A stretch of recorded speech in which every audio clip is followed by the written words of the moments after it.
This is Steve Robbins. Welcome to the Get It Done Guys, quick and dirty tips to work less and do more.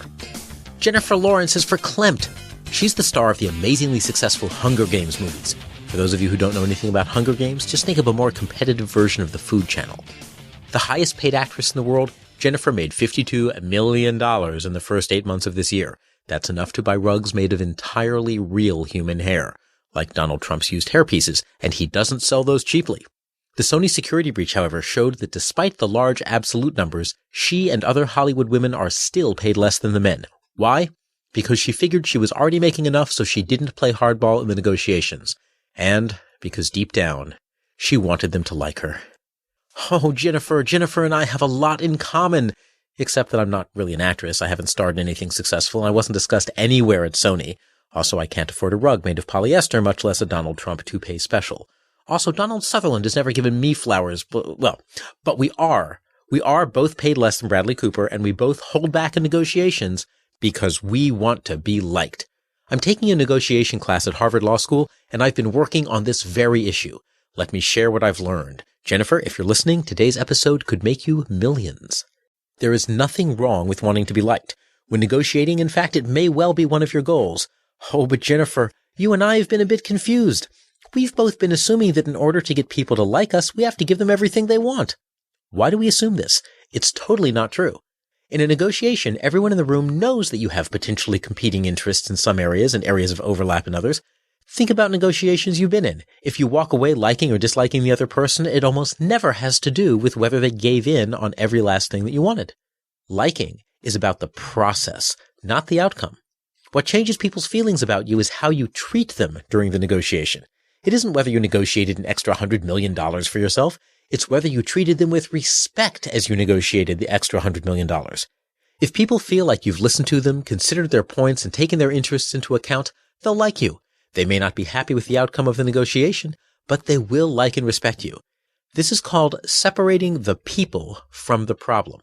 You preserve the personal relationship with your conduct and with your interpersonal behavior, and then you approach the problem, your negotiation, with the full force of the awesome Mockingjay rebel leader.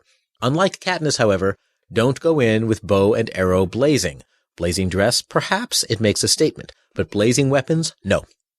Part of why we think that being liked means giving away the farm is because we view negotiation as a conflict. We come in ready to do battle. Territory gained by one side is territory lost by the other. Instead, come in with an attitude of creative mutual problem solving.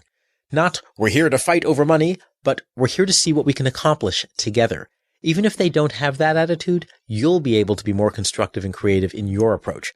For example, if other things matter more to you than the additional cash right now, you can propose creative deals. Maybe you accept a 2% lower royalty rate on your current movie, giving them the cash to meet their quarterly numbers, but then they agree to give future female stars royalty parity with their male co-stars. This particular deal probably wouldn't fly, but it's an example of how you can address their profitability interests in return for them addressing your interests in equal pay in the industry at large. Now, try a thought experiment. Pretend you're negotiating for a friend of yours who's a real pushover.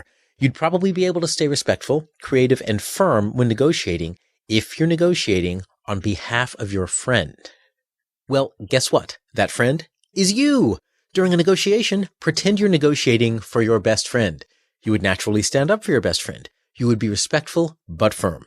I'm sorry, a single Oreo ice cream cake each week just won't do. My friend can't go hungry for that long. We'll need 2 Oreo ice cream cakes per week. You're stating your position and expressing your needs clearly enough that the negotiation should be able to reach a successful conclusion, and guess what? You'll still be likable. So let's recap. When negotiating on your own behalf, it's okay if you want people to like you. Just don't let that get in the way. Get people to like you by treating them with respect, not by giving in. Keep your relationship separate from the negotiation terms, and come in with an attitude of mutual problem solving. Pretend you're negotiating on behalf of a friend. Jennifer, if you're listening, take this advice. It could be worth an extra $10 million for the next film you negotiate. I ask only one thing.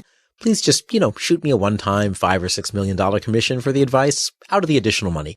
It will help me be able to afford that new living room carpet, and I promise to like you forever, respectfully. This is Steve Robbins. Email topic requests to getitdone@quickanddirtytips.com. I run webinars and other programs to help people build extraordinary careers. If you want to know more, visit steverrobbins.com and sign up for my newsletter. That's STEVERROBBINS.com. And if you know Jennifer Lawrence, please pass along this episode. Work less, do more, and have a great life.